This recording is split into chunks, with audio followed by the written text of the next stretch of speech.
আপনারা দেখতে পাচ্ছেন আমার সামনে অন্নপূর্ণা ভান্ডারের ফর্ম এবং সেই ফর্মটা অলরেডি ফিল আপ করা রয়েছে।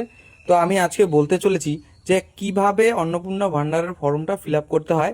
আমি আমার মায়ের অন্নপূর্ণা ভান্ডারের জন্য ফর্ম ফিল আপ নিজে করে এবং আপনাদেরকে সেটা শেয়ার করতেছি, যাতে আপনারাও নিজে ঘরে বসে অন্নপূর্ণা ভান্ডারের ফর্মটা ফিল আপ করতে পারেন। তো প্রথমে পরিবারের প্রধানের নাম, হেড অফ দ্য ফ্যামিলি, আমার বাবার নাম। ঠিক আছে, এখানে দেখতে পাচ্ছেন আমার বাবার জন্ম তারিখ এবং আমার বাবা কোন লিঙ্গের পুরুষ, এবং পরিবারের প্রধানের মানে আধার কার্ড নাম্বার, মানে আমার বাবার আধার কার্ড নাম্বার। এখানে যে দেওয়া রয়েছে ডিজিটাল রেশন কার্ডের পারিবারিক আইডি যদি থাকে, তো আমার কাছে নেই, আমি তা সেই কারণে দেইনি। এবং পরিবারের এই যে 6 নম্বর ঘরে দেখেন পরিবারের সদস্য সংখ্যা। তো এখানে সদস্য সংখ্যা আমি 3 লিখেছি, কারণ আমি এবং আমার বাবা এবং আমার মা আমরা 3 জনের সদস্য সংখ্যা অনুযায়ী আমি 3 লিখেছি। হেড অফ দ্য ফ্যামিলি মানে আমার বাবা, তার অ্যাড্রেসটা আমি এখানে লিখেছি, দেখতে পারেন। যোগাযোগ নাম্বার, এই যোগাযোগ নাম্বারটা আমার বাবার নাম্বার হবে, তাই আমি এখানে বাবার নাম্বারটা দিয়েছি। সিকিউরিটি পারপাসে আমি নাম্বারটা শেষের সংখ্যাগুলো ঢেকে রেখেছি, আপনারা আপনার নাম্বারটা লিখবেন। এখন 9 নম্বর ঘরে যা দেওয়া আছে, 9 নম্বর ঘরে এই যে ঘরটা দেখতে পাচ্ছেন, এইটা হচ্ছে আমার বাবার নাম, মানে হেড অফ দ্য ফ্যামিলি। 1 নম্বর যে সদস্য রয়েছে এটা মায়ের নাম এবং মায়ের জন্ম তারিখ। মা হচ্ছে আমার ফিমেল, কোন লিঙ্কের। আর মায়ের সঙ্গে মানে হেড অফ দ্য ফ্যামিলির সঙ্গে পরিবারের প্রধানের সঙ্গে কি সম্পর্ক, আমার মা এবং বাবা, তার মানে হচ্ছে ওয়াইফ, এবং মায়ের আধার কার্ড নাম্বার। এবং 2য় নম্বর সদস্য হলো আমি, এখানে আমার নাম লেখা রয়েছে, জন্ম তারিখ লেখা রয়েছে, মেল ফিমেল লেখা আছে। এখানে একটা জিনিস যেটা ভেরি ভেরি ইম্পর্টেন্ট, এটা একটু ধ্যান রাখবেন।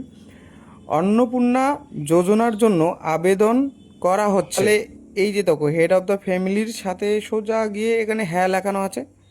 যদি হেড অফ দ্য ফ্যামিলির যদি কেউ মহিলা হয়ে থাকে, তিনি যদি অন্নপূর্ণার আবেদনকারী হয়ে থাকে, তাহলে এখানে টিক চিহ্নতে হ্যাঁতে টিক চিহ্ন দিতে হবে।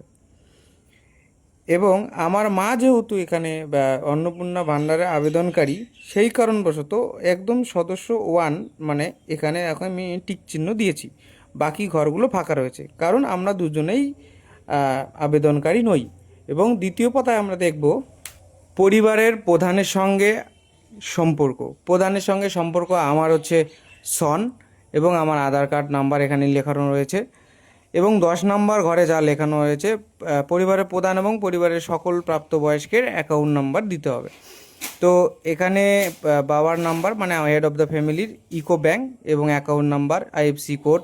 দ্বিতীয়তে আমার মায়ের state bank of India account number IFC code.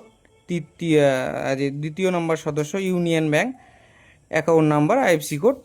এবার আসলাম 3 নম্বর পেজে, epic head of the family এবং সকল প্রাপ্তবয়স্কের সদস্য ভোটার তালিকা অংশ নাম্বার সহ। এখানে এপিক নাম্বার দিতে হবে, মানে ভোটার কার্ড নাম্বার দিতে হবে। এখানে হেড অফ দ্য ফ্যামিলির ভোটার কার্ড আমি নাম্বার দিলাম। বিধানসভা কেন্দ্র এবং অংশ নাম্বার। বিধানসভা কেন্দ্র হচ্ছে আমাদের কোচবিহার দক্ষিণ, অনেকের কোচবিহার উত্তর হবে, অনেকের হবে দিনহাটা, অনেকের মাথাভাঙা, অনেকের মেকলিগঞ্জ হবে, আলাদা আলাদা জায়গায় আলাদা আলাদা হতে পারে। তো আমাদের এখানে হচ্ছে পার্ট নাম্বার মানে বুথ নাম্বার এখানে দিয়েছি, বাকিগুলো সব ভোটার কার্ড নাম্বার এবং আমাদের যে বিধানসভা আমি দিয়েছি, দেখতে পারেন। আর এখানে আসলাম 12 নম্বর বিভাগ। বিভাগ বলতে এসটি এসসি ওবিসির মধ্যে যারা আওতায় পড়ে, আমরা ওবিসির আওতায় পড়ি, তাই আমি ওবিসি এখানে দেওয়ানো রয়েছে। হ্যাঁ, 6 নম্বর বিভাগে রয়েছে রেশন কার্ড খাদ্য ভর্তুকি। 1 নম্বরে রয়েছে আপনার কি ডিজিটাল রেশন কার্ড আছে। এবার এখানে প্রশ্ন উঠতে পারে যে ডিজিটাল রেশন কার্ড কাদের কাদের থাকতে পারে। এখানে দেখো, এখানে লেখা আছে 2 নম্বরটা আগে লক্ষ্য করো, তারপরে 1 নম্বরের কথাটা বলছি। যদি হ্যাঁ হয় তবে কার্ডের ধরন উল্লেখ করুন।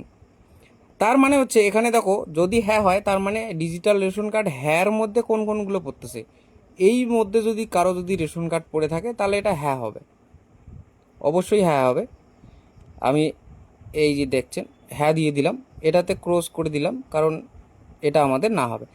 আর আমাদের যে কার্ড রয়েছে RKSY1, তো সেই কারণবশত আমি এখানে RKSY1 যে টিক মার্ক করেছি। এবার 3 নম্বরে আসি। 3 নম্বরে যে রয়েছে পরিবারটি কি রেশন দোকান থেকে মাসিক রেশন তুলছে কি না।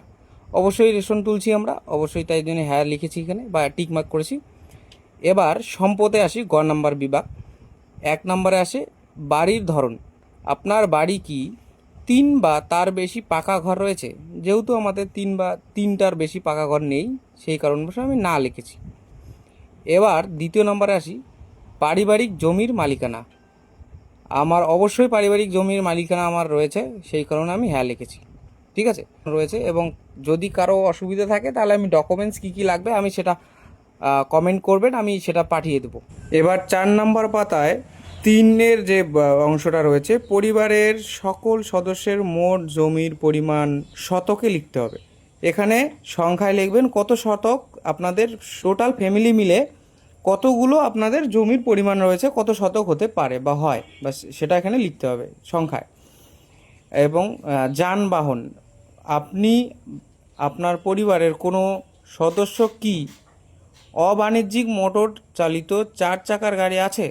যেহেতু আমার নেই, সেই জন্য আমি না দিয়েছি। যদি থাকে সেই হ্যাঁ লিখতে হবে এবং রেজিস্ট্রেশন নাম্বার লিখতে হবে। এবারে আসলাম 6 নম্বর পাতায়। আমি এই যে 4 নম্বর ঘরে গেলাম। 4 নম্বর ঘরে লেখানো রয়েছে পরিবারের শিক্ষিত প্রাপ্তবয়স্ক সদস্যের সংখ্যা এবং পরিবারের অশিক্ষিত প্রাপ্তবয়স্ক সদস্যের সংখ্যা উল্লেখ করতে বলছে। তো এখানে প্রাপ্তবয়স্ক সদস্য যে রয়েছে শিক্ষিত, সেটা আমার হচ্ছে 2, আর 1 হচ্ছে অশিক্ষিত প্রাপ্তবয়স্ক সদস্য। তো পরিবারের প্রধান যে রয়েছে তিনি শিক্ষিত। আমার সর্বোচ্চ শিক্ষাগত যোগ্যতা এখানে উল্লেখ করতে বলেছে, তাই আমার বাবা যে রয়েছে 7 পাস আমি উল্লেখ করেছি। সদস্য 1 যে রয়েছে তিনি অশিক্ষিত, তাই আমি এখানে টিক মার্ক করছি অশিক্ষিত, এখানে কিছু হবে না। সদস্য 2 মানে আমি শিক্ষিত, আমি সাধারণত বিএ পাস, সেই কারণে আমি বিএ লিখেছি। নম্বরে আসলাম 7 নম্বর পেজ।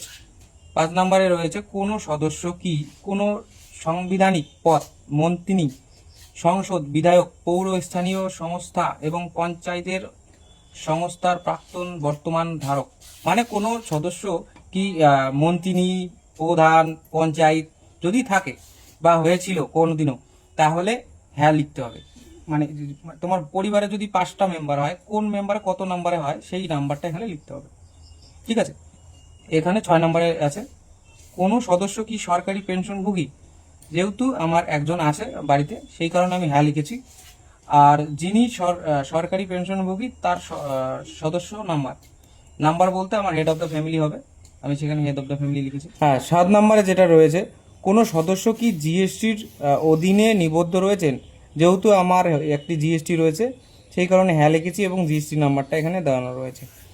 পরিবারের মোট বার্ষিক আয় টাকায় লিখতে হবে, আমি 1,80,000 টাকা লিখেছি, মানে এটা বার্ষিক সারা বছরে। সিএএ আবেদনের বর্তমান অবস্থা যদি থাকে, তো আমরা কেউ সিএএ আবেদন করি না, সেই কারণে প্রযোজ্য নয়। আমরা 3জন আছি, 3জন প্রযোজ্য নয়, আমরা সিএএ আওতায় পড়ি না। তাই অন্যান্য কিষাণ ক্রেডিট কার্ড ARD, মানে মেন বিষয় হচ্ছে এখানে কোনো ক্রেডিট কার্ডের মাধ্যমে মৎস্যজীবী ক্রেডিট কার্ড আমাদের কাছে নেই, শিক্ষার্থী ক্রেডিট কার্ড আমার কাছে কিছুই নেই, সেই কারণে আমি টোটাল ঘরটা ফাঁকা রেখেছি, এখানে আমার কোনো দেওয়ার মতো কিছু নেই। ঠিক আছে, এবং 3 নম্বর, যদি SIR 2026-এর নাম বাদ পড়ে তবে মামলার ট্রাইব্যুনালে বিচারাধীন কিনা? অবশ্যই আমরা বিচারাধীনের মধ্যে নেই ট্রাইব্যুনালের। আর যারা যদি থাকো তাহলে হ্যাঁ লিখতে পারেন। প্রযোজ্য নয় আমি লিখেছি, আমাদের যে কয়েকজন আছে সবারই আমরা প্রযোজ্য নয় লিখেছি। এখানে শিশুর মানে পরিবারে যদি কেউ শিশু থাকে, যারা এখনো পড়াশোনা করতেছে, শিশু কোনো সদস্য থাকে, তাহলে এখানে শিশুর ডিটেলসটা দিতে হবে, কোন ক্লাসে পড়ে, কোন বিদ্যালয়, এখানে অপশন দেওয়া রয়েছে, তারা এখানে দিতে পারেন। সরকারি, বেসরকারি, মাদ্রাসা, অন্যান্য বিবরণ দেওয়া রয়েছে, এটা দিতে পারেন। শিশুদের টিকাকরণের বর্তমান অবস্থান, মানে হচ্ছে যদি কোনো শিশু থাকে, সে কোনো টিকাকরণের বর্তমান অবস্থান রয়েছে কিনা, সে টিকাকরণ দিয়েছে কিনা, শুরু হয়েছে কিনা, সেখানে হ্যাঁ বা না দিবেন। ঠিক আছে, এবার রয়েছে আপনি কি কোনো সরকারি প্রকল্পের সুবিধা ডিবিটি লিঙ্কের মাধ্যমে পাচ্ছেন? পরিবারের প্রধান, না, আমার বাবা পায় না, সেই কারণে আমি এখানে না লিখেছি। সদস্য নম্বর 1 মানে আমার মা পায়, সেটা হচ্ছে লক্ষ্মীর ভান্ডার, সেই কারণে আমি এখানে লিখেছি, প্রকল্পের নাম এখানে লেখানো রয়েছে। সদস্য নম্বর 2, হ্যাঁ আমরা পাই, মানে আমি যুবসাথী পেয়েছিলাম, সেই কারণে আমি এখানে যুবসাথী লিখেছি। এবার আসলাম আমি 12 নম্বর পাতায়। 12 নম্বর পাতায় ওই একই, আমি এই মর্মে ঘোষণা করছি যে উপরে তদন্ত তত্ত্ব আমার জ্ঞান ও বিশ্বাস অনুযায়ী, মানে এই বিষয়টা হচ্ছে কি, এখানে শেষের কথা, এখানে একটা টিক চিহ্ন দেবেন সম্মত। শেষের কথায় আসি, এই যে এখানে পরিবারের প্রাপ্তবয়স্ক যে কেউ এখানে একটা সিগনেচার করতে হবে। পরিবারের প্রাপ্তবয়স্ক যে কেউ এখানে একটা সিগনেচার করতে হবে। সে আবেদনকারী হতে পারে বা হেড অফ দ্য ফ্যামিলিও হতে পারে, এখানে সিগনেচার করতে হবে। আর এই ঘরটা খালি রাখতে হবে, এটা হচ্ছে সরকারি যারা